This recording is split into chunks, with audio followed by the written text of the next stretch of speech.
My memory of China was not very good. Li Lu was born in Changsha, China, in Hunan Province, the son of a Chinese Nationalist Army general. Li's childhood was marred by violence and bloodshed. By the time Li was 4, the Japanese invaded all of China. When he was 6, World War II erupted in Asia.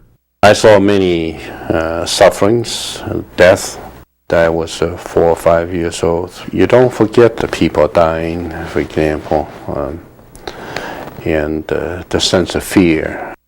After the war, General Lu clashed with Mao Zedong.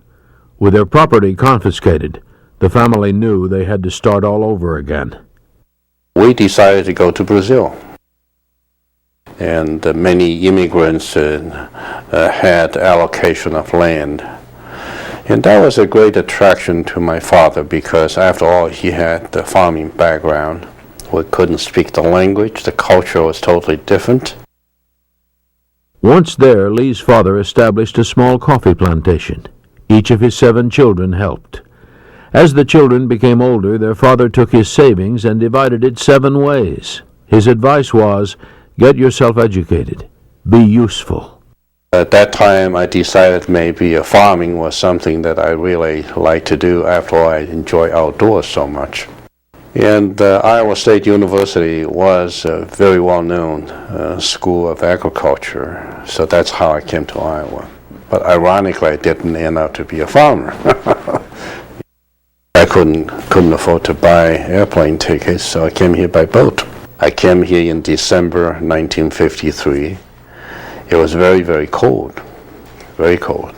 Got a suitcase in one hand, you have a blanket in the other hand. And the next morning, as I got out of bed, I walked in the street. The most noticeable difference I saw was milkmen delivering milk to the doorsteps, and little boys delivering newspapers to the homes. The streets were lined with elm trees, and believe me, that was the true middle America. There's a tremendous difference between Iowa and China. Eventually, Li would switch from studying agriculture to engineering because of the cost he anticipated in setting up a farm. But as he found his money running out, he approached the dean of students. I said, I look at my financial situation. I just got a graduate in 3 years instead of 4. That's exactly what I did. When I was younger, I was looking for peace and tranquility. And I came to America with a dream. I found that peace and tranquility.